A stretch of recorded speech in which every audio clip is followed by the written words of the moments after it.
이루실 것입니다. 아멘. 감사합니다. 우리는 이번 한 주간 매일 성경 순서에 따라서 구약 성경의 마지막 책인 이 말라기서를 함께 살폈습니다. 그런데 말라기서가 이 4장밖에 안 되는 짧은 분량이기 때문에 그러다 보니 한 주간 월요일부터 목요일까지밖에 살피지 못했습니다. 그런데 가만히 생각해 보면 이 구약 성경은 예수님이 오실 것을 대망하는 오실 메시아를 준비하는 책이고, 또한 신약은 그 오신 예수님을 이야기하는 이 책이라면, 이 구약의 마지막 책인 이 말라기서는 모든 구약의 결론이자 또 신약의 서론으로서 이렇게 굉장히 중요한 연결고리가 되는 너무나 중요한 책임에도 불구하고, 참 우리들이 이 신앙생활하면서 이 말라기서에 대해서 좀 아는 것이, 물론 각자 차이가 있겠지만 조금 모르지 않았나 이런 생각이 드는데요. 어떠십니까? 우리 지나온 신앙생활에서 이 말라기라는 특이한 이름을 가진 이 구약의 마지막 책을 떠올려 볼 때 뭔가 좀 생각나시는 것이 있으신가요? 혹 그런 책이 있는지도 몰랐다라고 하시는 분이 혹 있을 수도 있고, 알긴 알지만 뭐 기억나는 것이 없다 이럴 수도 있는데요. 이런 말씀은 좀 죄송하지만 우리 말라기 하면 다른 내용은 좀 기억이 나지 않더라도 우리가 과거에 이렇게 헌금 기도할 때나 이럴 때 보면 자주 인용되는 구절이 있죠. 대표적으로 신명기 28장의 복, 그리고 여기 말라기의 11조에 관련된 내용이 있기 때문에 말라기 하면 11조 관련된 이야기가 있구나 정도는 아실 수 있습니다. 그래서 오늘 본문에 그러한 내용이 포함되는데요. 이런 부분이죠. 온전한 11조를 창고에 들여 나의 집에 양식이 있게 하고 그것으로 나를 시험하여 내가 하늘 문을 열고 너희에게 복을 쌓을 곳이 없도록 붙지 아니하나 보라. 그런 말씀 어떠십니까? 아멘이 되십니까? 자, 이 말씀이 참 귀하면서도 살짝 부담이 되는 것은, 교회에서 11조 신앙을 이렇게 가르치다 보면 너무나 이렇게 인용이 되고, 또 한편으로는 참 복을 사모하는 분들에게는 하나님께서 하늘 문을 열고 복을 쌓을 곳이 없도록 붙는 것 나도 경험하고 싶다, 이런 좀 해볼 만한 도전이지 않나 싶기도 합니다. 그런데요, 말씀드린 대로 이 말라기서라는 책이, 이 말르키라는 것이 나의 사자라는 뜻인데요, 어떤 분들은 이 말라기니까 성경의 마지막이라서 말자이지 않나 이런 좀 우스운 얘기도 하지만 이게 우리나라 말은 아니죠. 나의 사자라는 말라기인데, 구약을 마무리하면서 오실 예수님을 기다리는 너무 중요한 엄청난 이 메시지를 갖고 있는 책인데, 과연 오늘날 우리들 교회에서 말하는 11조를 잘하면 복을 주겠다라는 내용으로 이 구약이 마무리가 되겠나 싶은 것이 있는 것입니다. 뭐 그렇게 하나님이 하셔도 문제는 없겠지만 그렇지 않다라는 것이죠. 도대체 오늘은 목사님이 무슨 얘기를 하려고 벌써부터 살짝 이런 얘기를 하나 긴장이 되실 수도 있을 것 같습니다. 어쨌든 저는요, 오늘 우리 교회 안에 있는 이 주의를 잘 지키는 것, 그리고 우리가 참 귀한 11조 신앙을 갖는 것은 너무 중요한 것임을 정말 의심 없이 저는 믿고요. 또한 오늘 교회 역사 속에서 왜 이것이 강조되었는지를 저는 충분히 알고 있기 때문에 이것이 옳다 그르다, 그러한 11조나 혹은 우리들의 잘 지켜야 되는 어떤 대표적인 규칙으로 있는 것들을 옳다 그르다 이런 말씀을 드리고자 함이 아닙니다.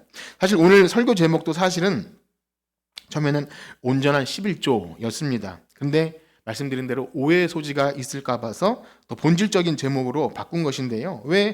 이것이 왜 오해의 소지가 있냐 말씀드리냐면, 성경 전체 맥락과 이 말라기서가 말하는 하나님께서 자기 백성을 향하여 하시고자 하는 그 말씀을 간과한 채로 단순히 내가 11조를 잘하면 복을 받겠다, 단순히 이것만 딱 빼놓고 본문을 보게 되면 기독교 복음에 상당한 오해가 발생하게 된다는 것입니다.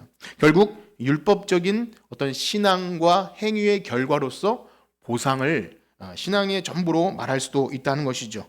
그래서 제목도 잘 정해야 된다고 생각해서 좀 더 본질에 가까운 나의 특별한 소유, 그것이 어떤 의미인지를 말씀드릴 텐데요, 결코 타협한 것은 아닙니다. 온전한 11조와도 매우 밀접한 관련이 있습니다. 그렇다면 무엇일까요? 우리는 성경을 읽을 때 항상 어떤 관점으로 봐야 되냐면, 하나님께서 자기 백성을 어떻게 구원해 내시겠는가, 어떻게 반드시 그 언약을 이루어 내시겠는가 하는 그 복음이라는 관점으로 성경을 봐야 한다는 것입니다. 복음이라는 시각을 가지고 성경 전체를 보다 보면 결국 그러한 맥락에서 이 말라기서도요, 죄와 허물로 완전히 부패해버린, 그래서 하나님의 영광에 이르지 못하는 그런 패역한 인생들을 하나님께서 포기하지 않고 구원해 내시겠다고 하는 하나님의 그 열심, 자기 백성을 구원해시겠다고 하는 하나님의 은혜가 가득 들어있는 것을 발견합니다. 그래서 결국 예수님이 오셔야겠구나,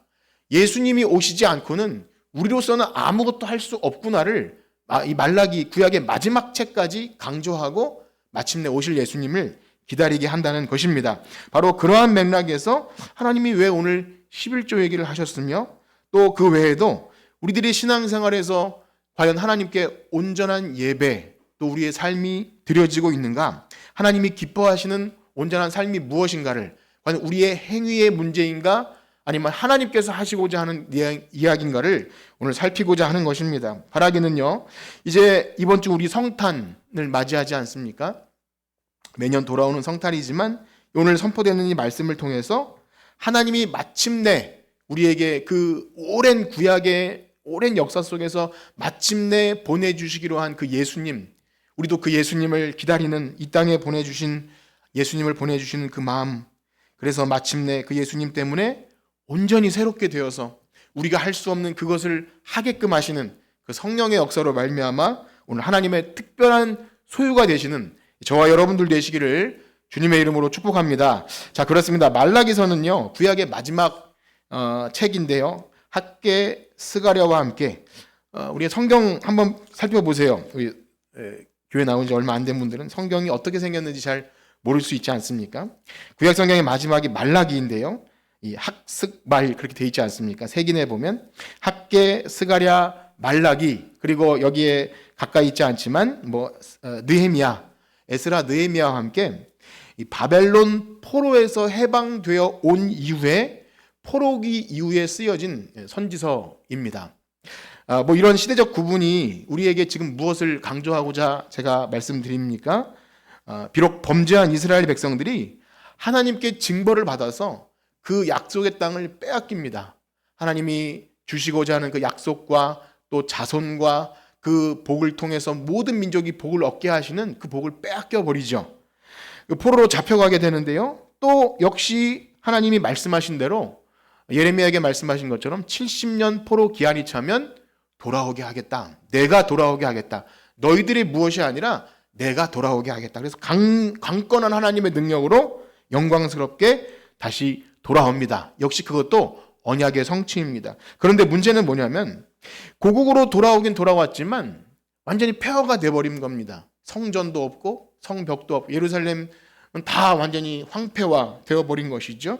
그러나 이스라엘 백성들에게 하나님은 학개 선지자, 학개, 그 다음에 에스라, 느헤미야, 이런 참 굵직한 하나님의 종들을 보내셔서 성전을 재건하게 하시는데, 그 유명한 말씀 있지 않습니까? 힘으로 안 되고 능으로 안 되니 하나님의 신으로 성령으로 이루리라 하신 그 학개가 백성들의 마음을 뜨겁게 달궈서 다시금 우리 성전 지읍시다, 다시 한번 여기서 신앙 회복합시다, 그렇게 뜨거운 신앙 회복의 역사가 일어납니다. 그래서 포로에서 돌아온 백성들에게 다시금 부흥의 역사가 일어나는 거죠. 너무 감사한 일입니다.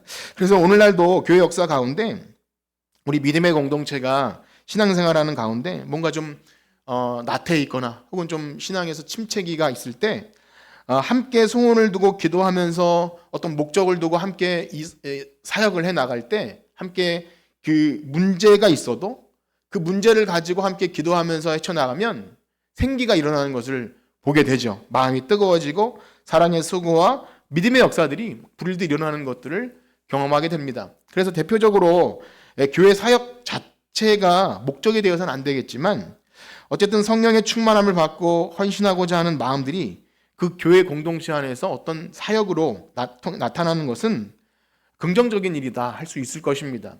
그래서 대표적으로 교회 역사 속에서 예배당 건축은 그러한 중요한 역할을 했음을 우리는 알 수 있는데요. 믿음의 분량에 따라 중직자들이 때로는 자기 집도 잡혀서 대출도 받고 이러저러한 작정헌금을 어린 아이들부터 해가지고 우리 예배당 하나님 주세요 그렇게 하면서 이렇게 하나님 몸된 교회를 위해 물불 안 가리고 헌신할 때 하나님이 참 많은 역사도 일으키시고 복도 많이 주시고 사람들의 마음이 뜨거워지는 역사도 때로 경험하게 됩니다. 하물며 여기 이스라엘 백성들에게 있어의 성전은요, 오늘날 예배당과는 근본적으로 다른 특별한 장소입니다. 실제 하나님이 거기에 임하셔서 예배를 받고 하나님의 임재가 가시적으로 보였던 장소가 성전입니다. 하나님의 복의 상징이에요. 그래서 하나님이 그 성전에 영광으로 임하시면 그 아론의 축복문처럼 여호와께서 그의 얼굴빛 비추사 너에게 복 주시기를 원하노라. 그 제사가 아름답게 드려지만 하나님이 기뻐 받으시고 백성들이 너무나 하나님이 감사하며 기쁘게 살 수 있는 그 복의 통로가 사실은 성전이었습니다. 그래서 이 폐허가 된 고국으로 돌아온 백성들이 이 마음을 다해서 성전을 지을 때는 어떤 기대가 있었겠습니까? 물론 그동안 예배도 못 드렸죠. 절기도 못 지켰고 정말 그 예배가 그리웠던 사람들에게는 이 신앙의 회복을 위해서 그래 우리 마음을 다해 성전 지읍시다. 이렇게 막 예물도 봉헌물도 갖고 와서 이렇게 열심히 노역도 합니다. 가서 돌도 저 나르고 이렇게 하면서 성전을 지어놓으면 좋겠다. 그런데 그러한 기대 속에 무엇이 있겠습니까? 그러면 우리 이 어려운 삶 폐허 속에서 아무것도 없는 이 삶도 하나님께서 채워주실 것이다. 물질적인 번영도 주실 것이다. 이런 기대가 당연히 있었을 것입니다. 그 마음이 결코 잘못된 마음이 아닙니다. 하나님은 실제로 그렇게 하시고요. 우리 육신을 가지고 이 땅에 살아갈 동안 먹고 사는 문제는 너무나 중요합니다. 하나님이 그것도 복으로 주십니다. 다만 문제는 뭐냐면 하나님이 왜 성전을 허락하셨으며 또 때로는 그 성전을 허물게도 하셨고 또 마침내 궁극적으로 그 성전을 다시 짓게 하시는 그 성전의 원형이 무엇인지를 알지 못하면 눈에 보이는 성전 건물을 통해서 그저 복받기를 구할 때 자기 백성에게 요구하시는 바 상관없는 헛된 예배가 이루어질 수 있다는 거예요. 헛된 제물, 하나님이 받으시지 못할 만한 그러한 헛된 우상에게 드려지는 것밖에 되지 않는 끔찍한 일이 벌어지기도 한다는 것입니다. 그렇습니다. 여러분, 성전의 의미는 무엇입니까? 지금은 성전이 없죠. 우리는 오늘 예배당인데 구약의 성전의 의미를 여러분 꼭 아셔야 합니다. 바로 태초에 에덴 동산에서 누렸던 하나님과 우리 사람과의 아름다운 그 관계, 하나님을 대면하고 하나님을 만나고 누렸던 그 참 복된 관계가 죄로 인해서 파괴되지 않습니까? 하나님과 누렸던 그 교제가 아담의 범죄로 말미암아 깨어진 상태에서 그 비참한 상태에서 하나님이 이제 자기 백성 가운데 거하시기 위해서 그 태초에 잃어버렸던 하나님과의 누렸던 행복을 다시 주시기 위해서 백성 중에 거할 장소를 지어라. 그렇게 만든 것이 성막입니다. 그래서 회막이라고도 부르고요. 거기서 하나님이 주신 법도와 질서에 따라서 만날 수 있는 방편을 마련해 주신 것이죠. 그래서 모세 시대에는 그것이 성막이었고 다윗과 솔로몬 시대로 오면 성전 시대로 바뀌는 거죠. 그러므로 구약 성도들이 성전을 통해서 하나님을 만나고 예배한다라는 것은요, 단순히 어떤 종교적인 만족감, 그러니까 거기서 어떤 도덕적인 또 어떤 여기서 잘 예배드리면 얻게 될 복, 이런 차원을 넘어서서 온전히 하나님께서 원하시고 기뻐하시는 언약 백성으로서의 삶을 살게 되는 것입니다. 즉 태초에 잃어버린 하나님과 자기 백성과의 그 거룩. 여러분, 거룩이라는 것은요, 내가 어떤 엄숙하고 정결하게 해서 내가 하는 행위가 거룩이 아니라 관계의 개념이라는 것을 꼭 기억하십시오. 하나님과 우리 사이에 그 관계가 온전하여질 때 이제 하나님을 하나님으로, 하나님이 지으신 피조물은 피조물로서 하나님께 영광 돌리는 그 삶을 사는 것이 거룩입니다. 어떤 종교적 예식으로 거룩해지는 것이 아니라 바로 그렇게 하나님 만드신 질서에 따라서 거룩을 회복하는 것이 성전이었습니다. 그렇게 하나님이 모세를 통해 만들어주신 성막과 제사장과 제물 통해서 하나님께 나아가게 될 때 하나님이 그 예배를 받으시면 얼마나 기쁘시고 흡족하셨는지 성막 안에 빽빽한 구름으로 앞이 보이지 않을 정도로 가득 임재하시는 거예요. 한번 상상해 보세요. 전에도 그런 말씀을 드린 적이 있는데, 만약에 오늘날 이 예배당의 예배가 하나님이 기뻐 받으실 때 이렇게 막 오늘날 왜 결혼식이나 이렇게 할 때 막 안개 같은 거 쏘지 않습니까? 그것처럼 가득 참으로 하나님의 임재가 가시적으로 눈에 보여진다면 얼마나 황홀할까요? 오늘날 그렇지 않습니다. 그런데 이것을 이 구약 용어로 이 쉐키나라는 용어를 통해서 하나님의 임재가, 영광이 그곳에 가득했다. 그 이사야가 본 환상처럼 하나님의 영광이 이곳에 가득 채워짐을 그들은 실제 본 거예요. 이 성전이라는 것은요, 이루 말할 수 없는 영광입니다. 그러니 이 성전에 대한 사모함은 엄청난 것이죠. 그러나 우리가 기억해야 할 것은요, 이 구약의 성전 제사는 그 자체로 완전하지가 않습니다. 매번 짐승이 죽는 희생 제물이 드려져야 했고, 매번 드려져야겠고, 또 제사장도요, 연약한 사람이기 때문에 자기 자신을 위해서 정결하게 하지 않으면, 그 실수하면 자기도 죽어요. 실제로 다른 불을 들였다가 죽은 사람도 있고, 실제 제사장이 그 안에 들어갔다가 죄가 있으면 죽습니다. 그래서 딸랑딸랑 방울이 울렸는데 방울 소리가 안 들리면 밖에서 들어가지 못하니까 끈을 매서 그런 좀 끔찍한 일이 있는 거예요. 완전하지 않아요. 그리고 그 외에도 율법적인 장치들이 많아서 하나님과 사람 사이에 중보가 없으면 불가능한 겁니다. 특별히 성소와 지성소 사이에 큰 휘장이 쳐져 있는데요. 전에 우리가 출애굽기 레위기할 때 이 성막에 대해 잠깐 배운 적이 있는데, 이 성막과 성전에는 이 하나님과 사람 사이에 넘을 수 없는 이 굵은 커튼이 쳐져 있다는 겁니다. 그러나 그 모든 구약의 구약이니까 옛 언약이죠.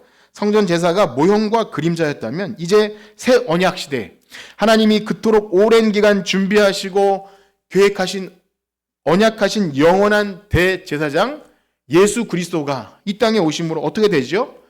주님이 온전한 성전 되어주시는 거예요. 예수 그리스도께서 온전한 성전 되어주시고 온전한 대제사장 되어주심으로 이제는 더 놀라운 것은요, 예수님이 친히 우리의 온전한 제물이 되어주신다는 거예요. 온전한 화목 제물.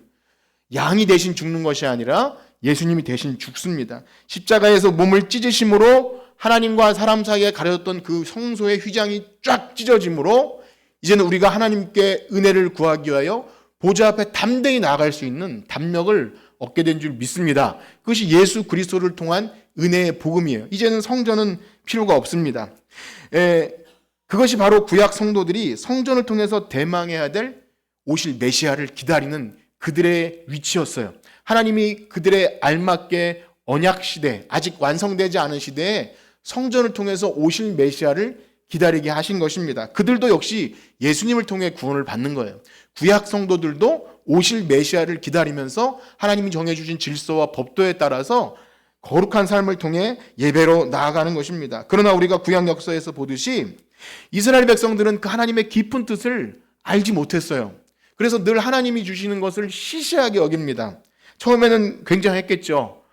제사를 드리고 구름이 차고 또 광야에서는 구름이 이동하고 또 이렇게 여러 가지로 이 은사가 있을 때는 만나가 내리고 또 하나님께서 전쟁에 이기게 하시면 얼마나 좋습니까? 그런데 그것이 매일 있는 것이 아니라는 거예요. 또 기적도 매일 반복되면 그것은 이미 기적이 아닌 거죠. 가끔씩 일어나야, 이벤트처럼 일어나야 깜짝깜짝 놀라고 그런 거지, 매일 있으면 하늘에서 내리는 만나도 시시하게 여겨지더라는 거죠.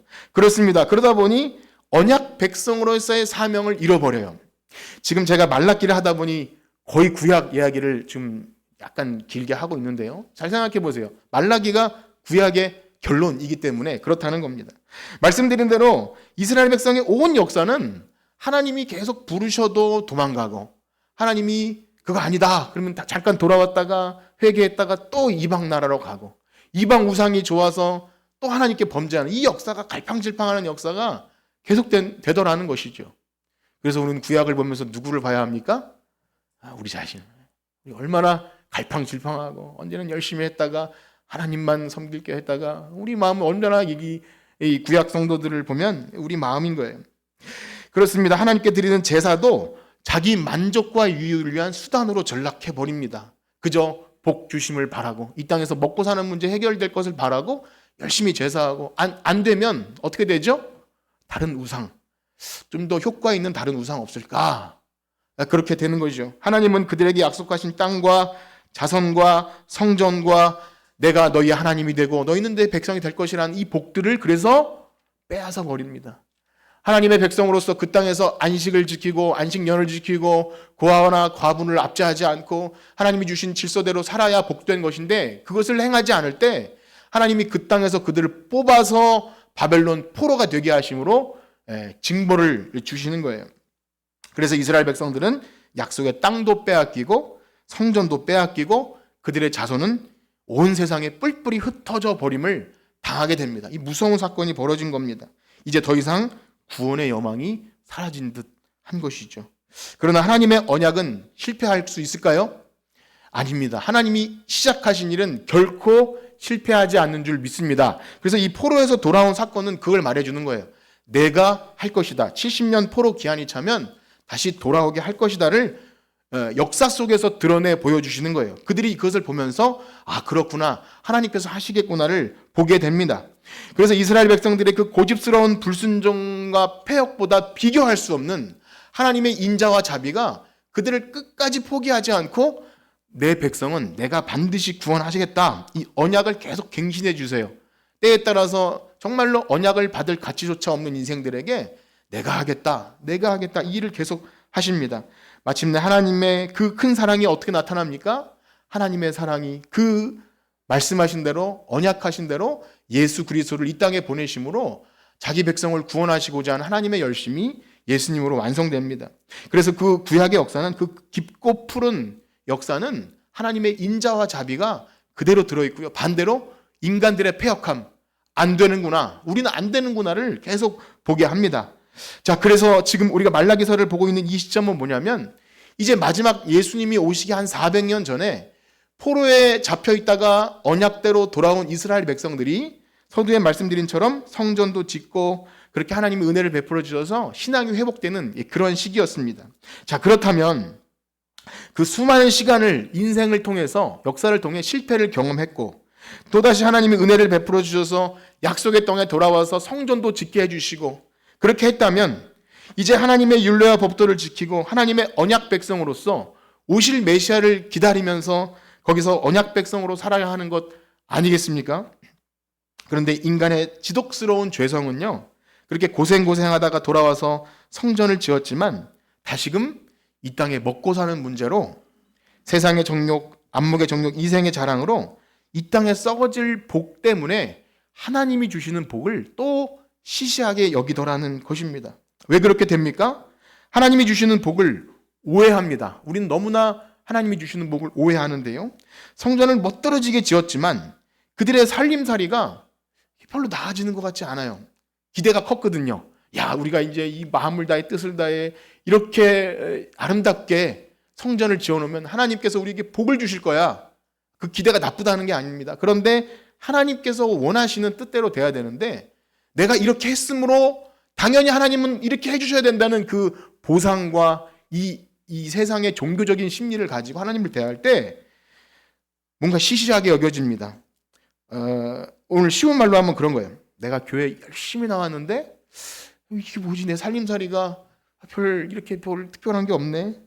내가 성령 충만 받고 은혜 받고 말씀 잘 들어서 그렇게 하면 뭔가 내 소원이 잘 이루어질 것 같은데 그것도 아니네. 이런 생각이 들게 되더라는 거죠. 바로 이스라엘 백성이 성전 건축을 다 끝내고 뭔가 특별한 일이 벌어질 줄 알았는데 아무 일도 없이 반복되는 일상을 살아갈 때 우리 뭔가 특별한 걸 생각해요. 그래서 오늘날 기독교도 그래서 신비한 걸 자꾸 하려는 것입니다. 일상에서 드려지는 이 평범한 예배보다 뭔가 특별한 일이 있어야 은혜 받은 것 같고 성령 충만한 것 같아서 자꾸 특별한 일을 하는데요. 결코 그렇지 않습니다. 하나님께서 우리에게 주신 일상이 얼마나 소중하다는 것을 말씀을 통해 늘 경험하는 것, 여러분 그런 은혜가 있기를 축복합니다. 자, 그러니 어떤 일이 벌어집니까? 그렇게 하나님께 대한 복을 오해하게 될 때 예배가 소홀하게 됩니다. 야, 예배 드려봤자 내 삶에 별로 도움되는 것 없는 것 같아. 그때 하나님께 나아갈 때 기쁨도 감사도 없는 그저 체면치레로서의 예배를 드린다는 거죠. 그러니 돌아오는 절기가 마치 없는 집 제삿날 돌아오는 것처럼 야, 또 돌아왔어. 야, 하나님께 나아가면 뭐 짐승 가져나가야 되는데 어떡하지? 그러다 보니 야, 저거 다리 절고 저 눈 멀고 병든 거 가져가자. 이렇게 된 거예요. 못 쓰게 된 거. 더 이상 참 이제 내다 팔 수 없는, 가치 없는 것을 들고 제사 드리러 가기 시작했다는 겁니다. 그러다가 이제 그것마저도 드리지 않게 되니까 어떻게 되죠? 당시에 제사장들은 백성들이 이 가져오는 재물을 가지고 하나님께 드리고 일부를 구별하여서 제사장들이 그것을 먹고 살아야 되는데, 그것이 11조와 헌물인데요. 제사 드리는 일에 전념하기 위해서는 그것이 있어야 되는데 이제 그걸 안 드리니까 생계가 막막해집니다. 그러니 생계를 위해서 부잣집 개인 제사장으로 고용돼서 그들이 원하는 복을 빌어주는, 그냥 월급 받는 종교인으로 전락하게 되더라는 것이죠. 당연히 제사장들이 타락하게 될 수밖에 없고 사람들의 입맛에 맞춰서 복을 빌어줄 수밖에 없는 것입니다. 또한 제사장들이 어떻게 자기 직분과 자리를 지켰다 할지라도 백성들이 가져오는 것, 그게 뭐 눈먼 것이나 병든 것이나 상한 것이라도 그거라도 가져와야 되니까 별 말을 못하는 거예요. 하나님의 율법대로 말씀대로 가르치지 못하고 그거라도 가져오라고 그렇게 하니까 하나님이 모독을 받는 거예요. 멸시를 받고, 제사장 너희들이 그렇게 하니까 이게 안 되는 것이다 라고 하나님 막 진노를 하셔요. 무엇보다 예배가 무너지면 백성들의 도덕적인 삶도 무너지더라는 것입니다. 우상 섬기는 이방 나라가 자신보다 잘 사니까 거기 기웃기웃 거렸어요. 그런데 우상을 수입하려니 잘 모르겠어요. 제일 좋은 방법이 뭐였냐면 솔로몬처럼 이방 여인과 결혼하는 거였어요. 그러니까 자기가 어릴 때 얻었던 아내를 버리고 이방 여인과 결혼하는 일이 벌어지니까 여기 뭐 느헤미야나 그런 학계 성경 보면 그 사람들이 얼마나 나쁜 짓을 많이 했는지 몰라요. 하나님께서 그래서 선지자를 통해 막 벌하는 내용이 나옵니다. 너희들이 어찌 어릴 때 아내를 버리고 그 이방 여인들과 다시 결혼하느냐 하면서 막 혼내는 내용이 엄청 많이 나옵니다. 그러니 하나님 뭐라고 하시죠? 너희들 그렇게 눈먼 것, 병든 것, 상한 것 총독에게 갖다 드려봐라. 그거 받겠느냐? 그러시면서 이웃에게 악을 행하면서도 헛된 제사를 드리면서 복 받기를 바라는 것, 나는 그런 예배 받지 않겠다. 누가 저 성전 문을 닫을 자가 있으면 좋겠다라는 말씀이 이 말라기서에 가득 들어있어요. 그래서 말라기서는 너무 무서운 책이기도 합니다. 그리고 제사장들의 얼굴에 내가 똥을 발라버리겠다. 여러분, 목사님 얼굴에 똥 발라버리 그런 말이에요. 너 그렇게 예배인도 하고 그렇게 성도들 가르치면 내가 똥을 발라버리겠다. 너무 무서운 소리 아닙니까? 하나님이 그렇게 하신다고 끔찍한 소리를 하는 거예요. 제사 드리다 보면 짐승에 똥이 나오는데 그걸 원래 저기 이 영문 밖에다 불태우는 자리가 있는데 그게 아니라 얼굴에 갖다 발라버리겠다. 그렇습니다. 하나님이 그 불로 태워진 고기를 드시는 분입니까? 천천의 수양, 온 우주 만물이 다 하나님의 것인데 하나님 백성들에게 좋은 것 구별해서 가져오려고 하면 하나님 부자 되려고 그거 가져오는 것이겠습니까? 사실상 하나님께서 백성들에게 하나님 것을 구별하여 11조와 봉헌물을 드리라고 할 때는, 그래서 그것이 성전 창고에 채워질 때 어떤 일이 일어나냐면 그것을 가지고 레위인과 고아와 과부와 객들이 그것을 먹고 하나님 나라가 거기서 임하집니다. 사회적인 약자들이 함께 먹고 즐거워하면서 함께 잔치자리처럼 살아가는 것이 11조와 봉헌물의 시작입니다. 하나님의 공평과 정의가 백성들이 자기들이 하나님께 감사와 예물로 드려질 때 그것으로 살아갑니다. 무엇보다 하나님께 드리는 봉헌물 11조는 원래는요, 내 것을 10개로 나눠서 다 내 거지만 하나님께 요거 드리자라고 뭐 이런 표현을 적선하듯이 혹은 구제하듯이 드리는 게 아닙니다. 11조는 그야말로 만물입니다. 한번 따라해볼까요? 만물. 만물이 뭐죠? 우리가 맞이할 때 첫 번째 아닙니까? 첫 번째 구별하여 드리는 예물 맞자를 붙이듯이 11조는 그런 모든 것이 하나님 것이지만 대표성 있는 것으로 구별하여 하나님께 드립니다. 왜냐하면 약속의 땅에서 누리는 모든 복은요, 온전히 하나님이 주시는 거였어요. 아무것도 없는 광야에서 그 빈털터리 그들에게 하나님이 너희들이 짓지 않은 집과 심지 않은 과실을 먹게 하는 것, 그것이 하나님의 주시는 복에 대한 고백이기 때문에 하나님은 그것을 바라시는 거예요. 그래서 11조의 시작은 아브라함이 멜기세덱에게 드렸던 그것은요, 이 모든 전쟁은 하나님이 승리를 해주셨기 때문에 다 하나님 것입니다라는 신앙의 고백이 그 안에 담겨 있습니다. 자, 어떻습니까? 이스라엘 백성들이 이러한 모습에 문제가 있습니까? 없습니까? 문제가 너무나 많죠. 혼나야 되겠죠. 그런데요, 놀라운 사실은 아무리 그렇게 말해도 도통 알아듣지를 못했다는 거예요. 이게 이제 구약의 말라기 마지막에도 그래서 계속 묻고 답하는 내용이 말라기에 나오는데요. 하나님이 말씀하시면 백성들이 의문을 제기해요.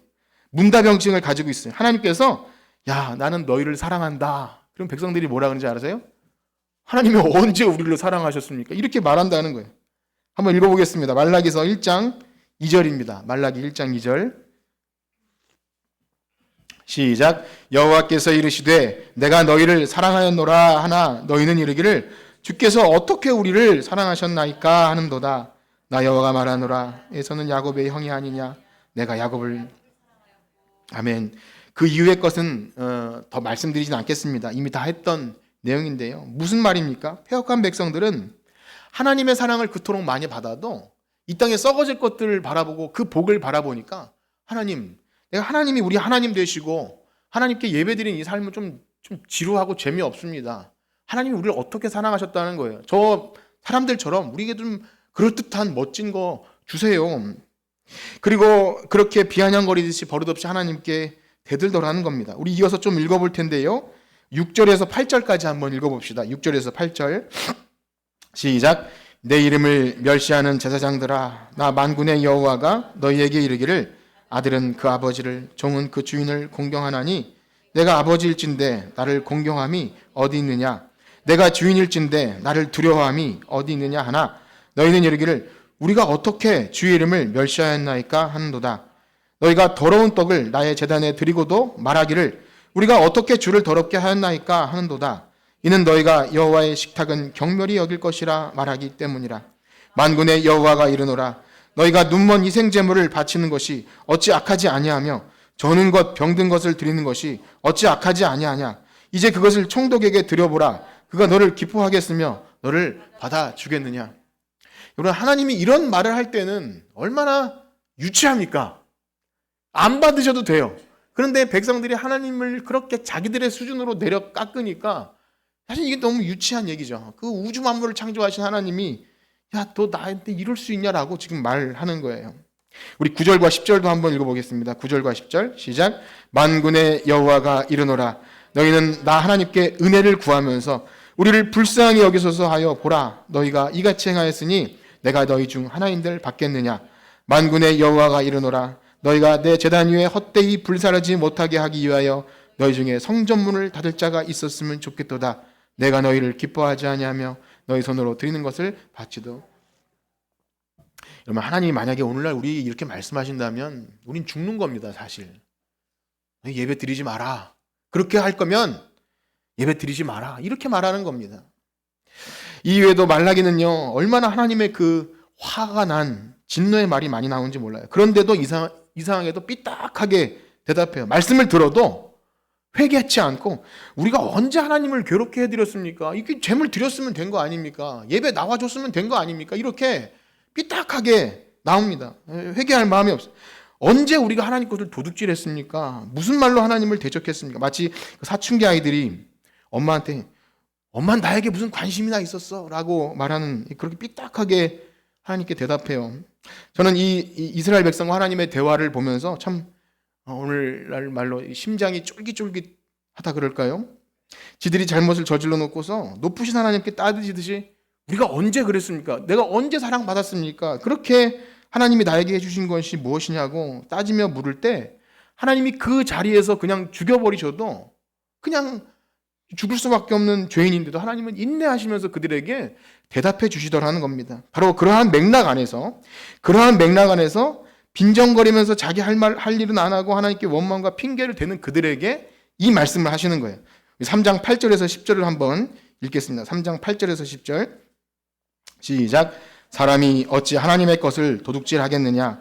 그러나 너희는 나의 것을 도둑질하고도 말하기를 우리가 어떻게 주의 것을 도둑질하였나이까 하는도다. 이는 곧 11조와 봉헌물이라. 너희 온 나라와 나의 것을 도둑질하였으므로 너희가 저주를 받았느니라. 만군의 여호와가 이르노라. 너희의 온전한 11조를 창고에 들여 나의 집에 양식이 있게 하고 그것으로 나를 시험하여 내가 하늘의 문을 열고 너희에게 복을 쌓을 곳이 없도록. 아멘. 여러분, 이 말씀의 맥락을, 앞의 내용을 제가 왜 길게 설명드렸는지 한번 생각해 보세요. 그 맥락 안에서 이 말씀을 들었다면 하나님 11조 하면 복 주실 거예요? 이렇게 반응할 수가 없는 겁니다. 본문의 맥락 속에서 이 복창 터진 하나님의 심정을 우리가 봤다면 이런 거죠. 아이들이 학생으로서 할 기본적인 학교 숙제와 공부를 안 해놓고서 성적이 안 나오니까 엄마가 나에게 언제 관심이나 있었어? 왜 나는 비싼 학원 안 보내줘? 뭐 이렇게 반응할 때 엄마가 뭐라고 할까요? 야, 너 그 스마트폰 게임, 컴퓨터 게임 그거 하지 말고 숙제나 똑바로 해. 이렇게 말했어요. 그러면 숙제하면 나 잘 되는 것인가? 이렇게 반응할 수 없는 거죠. 설명이 더 이상했을지도 모르겠습니다. 그런 겁니다. 이렇게 반응하면 꼰대인가요? 그 아이의 마음을 헤아려 줬어야 하는 것인데 하나님이 야, 너 해야 될 그것도 안 하고 무슨 복을 바라느냐 이렇게 말하는 하나님의 그 복창 터지는 심정을 헤아리지 않고 나 그럼 숙제만 하면 되는 건가요? 이렇게 말하는 것은 이상한 거지요. 그렇습니다. 자기가 할 기본적인 도리조차 하지 않고 잘못되면 부모 탓하는 애들처럼 그렇게 할 때 너무나 어이가 없어서 하나님은 이 11조 얘기를 그 맥락 안에서 하셨다는 겁니다. 그러나 사랑하는 성도 여러분, 그럼에도 불구하고요, 하나님의 본심은 거기에 있지 않습니다. 이제부터가 할 중요한 내용입니다. 분명 하나님이 책망하시고 진노하시고 좀 잘하라는 교훈이 있었어요. 그런데 그것도 핵심이 아니에요.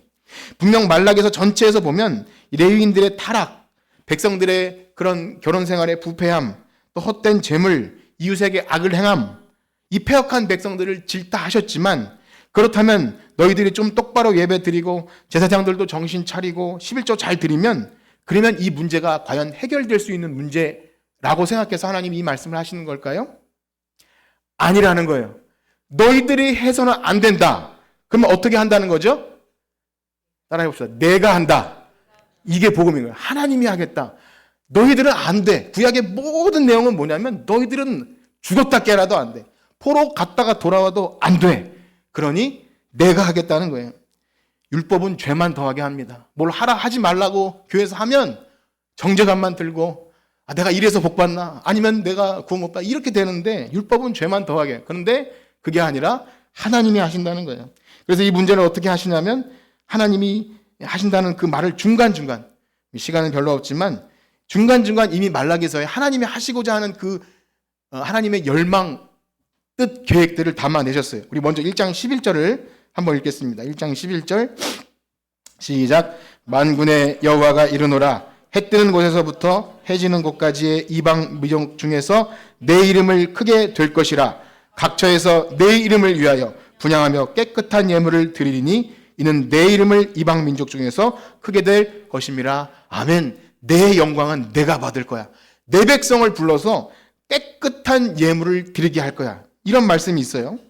우리 2장 4절에서 6절까지 읽겠습니다. 2장 4절에서 6절 시작. 만군의 여호와가 이르노라 내가 이 명령을 너희에게 내린 것은 레위와 세운 나의 언약이 항상 있게 하려 함인 줄을 너희가 알리라. 레위와 세운 나의 언약은 생명과 평강의 언약이라. 내가 이것을 그에게 준 것은 그로 경외하게 하려 함이라. 그가 나를 경외하고 내 이름을 두려워하였으며 그의 입에는 진리의 법이 있었고 그의 입술에는 불의함이 없었으며 그가 화평함과 정직으로 나와 동행하며 많은 사람을 돌이켜 죄악에서 떠나게 하였느니라. 아멘. 과거형으로 얘기하고 있지만 하나님이 그렇게 깨끗한 레위인을 만들어 주실 것이다라는 열망이 담겨 있어요. 타락했지만 내가 깨끗하게 하겠다. 우리 3장으로 넘어갑시다. 3장 1절에서 4절까지 읽겠습니다. 3장 1절에서 4절 시작. 만군의 여호와가 이르노라 보라 내가 내 사자를 보내리니 그가 내 앞에서 길을 준비할 것이요 또 너희가 구하는 바 주가 갑자기 그의 성전에 임하시리니 곧 너희가 사모하는 바 언약의 사자가 임하실 것이라. 그가 임하시는 날을 누가 능히 당하며 그가 나타나시는 때 누가 능히 서리요. 그는 금을 연단하는 자와 불과 표백하는 자의 잿물과 같을 것이라. 그가 은을 연단하여 깨끗하게 하는 자 같이 앉아서 레위 자손을 깨끗하게 하되 금, 은같이 그들을 연단하리니 그들이 공의로운 제물을 나 여호와께 바칠 것이라. 그때 유다와 예루살렘의 봉헌물이 옛날과 고대와 같이 기쁨이. 아멘. 이거예요. 하나님께서 하시겠다는 거예요. 레위 자손을 깨끗하게 하고 모든 봉헌물도 내가 거룩하게 받게끔 드리는 것도 하나님께서 하시겠다는 겁니다. 그래서 오늘 본문으로 넘어오면 거의 이제 마무리가 됩니다. 3장 16절과 17절을 읽어봅시다. 3장 16절 17절 시작. 그때 여호와를 경외하는 자들이 피차에 말하매 여호와께서 그것을 분명히 들으시고 여호와를 경외하는 자와 그 이름을 존중히 여기는 자를 위하여 여호와 앞에 있는 기념책에 기록하셨느니라. 만군의 여호와가 이르노라. 나는 내가 정한 날에 그들을 나의 특별한 소유로 삼을 것이요 또 사람이 자기를 섬기는 아들을 아낌인 같이 내가 그들을 아끼리니. 아멘. 더 말씀을 읽으려고 했으나 여기까지만 보겠는데요. 그렇습니다. 우리는 스스로 하나님께 돌이킬 능력이 없습니다. 이걸 회심이라고 하죠. 여기 보면 마지막에는 아버지의 마음을 아들에게로 아들의 마음을 아버지께로 이렇게 돌이킨다고 하는 세례 요한을 보내신다는 내용이 나오는데, 하나님께서 성령을 보내주셔서 우리에게 그 새 영 새 마음을 주시지 않으면 그 누구도 하나님께 예배할 수도 없고 하나님께 봉헌물을 드릴 수도 없습니다. 그런데 이렇게 말씀드리면 우리는 성령이 임하시면 그러면 봉헌물도 진심으로 드리고 거룩하게 구별된 예배도 정성껏 드리고 제사도 그렇게 잘 지내고 그렇게 11조도 드리면 복을 얻는 거룩한 성도가 되겠습니까? 그렇게 성취된다고 생각할 수 있는데요. 놀라운 사실은 진짜 금을 연단하는 불로 태워진 봉헌물, 거룩하게 구별된 제사장, 그리고 가장 먼저 드려지는 만물 11조. 11조는 만물이라고 그랬죠? 그것은 우리의 행위를 요구하시는 것이 아닙니다. 무엇입니까? 우리 주님께서 친히 맏아들이 되어주셔서 우리를 위한 첫 열매, 가장 먼저 드려지는 봉헌물이 되어주는 줄 믿습니다. 그래서 우리 예수님이 11조가 되어주신 거예요. 하나님의 아들이 이 땅에 오셔서 친히 우리를 위한 화목제물이 되어주신 것입니다. 주님이 우리를 위한 맏아들로서 대표성 있는 예물이 되셔서 하나님께 먼저 드려지셔야만 우리가 하나님께 드려질 수 있는 것입니다. 그래서 예수님을 부활의 뭐라고 부르죠? 부활의 첫 열매라고 그러는 거예요. 예수님이 드려지셔야만 우리가 하나님께 드릴 수 있는 것입니다. 그러므로 사랑하는 성도 여러분, 우리가 하나님께 나와서 뭔가를 드릴 때 예수 그리스도를 기반하지 않으면 우리가 뭔가를 드렸다 해도 그것은 너무나 허물이 많고 죄악투성입니다. 우리 알량한 의는요, 더러운 옷과 같아서 내가 뭔가 좀 하나님께 드린다고 해도 그것은 결코 온전한 11조도 될 수 없을 뿐더러 예배도 될 수 없어요. 예수 그리스도께서 만물임을 우리가 기억하고 그 은혜를 힘입어 나가지 않으면 우리는 하나님께 드려질 수가 없는 존재들입니다. 오늘 말씀을 마치면서 여러분 한 주간 살아가시면서 이제 성탄을 준비하는 우리들, 예수님이 이 땅에 육신을 입고 이 땅에 오셔서 자기를 피로 사서 하나님께 드리심, 계시록의 말씀을 보면 예수님이 자기 피로 사서 하나님께 우리를 드리심으로 우리를 하나님 앞에 거룩한 제사장과 나라와 제사장 삼으신다는 그 거룩한 말씀, 오늘 우리는 주님께서 그렇게 피로 사신 거룩한 특별한 소유물인 줄 믿습니다. 오늘 우리가 그렇게 특별한 소유물 되어서 우리가 드리는 예배와 봉헌물과 모든 것이 우리에게서 난 것이 아니라 하나님이 주신 은혜로 감사로 드려지는 우리 모두가 되시기를 주님의 이름으로 축복합니다. 기도합시다. 하나님 아버지, 하나님의 말씀은 너무나 귀하고 깊어서 다 이해할 수 없고 또 헤아릴 수 없습니다. 그러나 이해가 되는 대로 성령님 역사하셔서 우리 안에 내가 드리는 어떤 행위나 노력이나 공로가 아닌 오직 예수 그리스도께서 우리를 위해 대신 드려지심으로 우리가 하나님께 나올 수 있게 된 것을 기억하게 하셔서 우리가 이 땅에 살아가는 동안 예배를 드려도 하나님을 위해 무언가 헌신하여도 그것은 나의 공로가 아닌 오직 만물이 되어주신 예수님이 드려지셨기 때문에 우리가 나아갈 수 있음을 기억하고 드려지는 거룩한 산제물로 드려지는 예배자들 되게 하여 주시옵소서. 감사하며 예수님의 이름으로 기도합니다. 아멘. 우리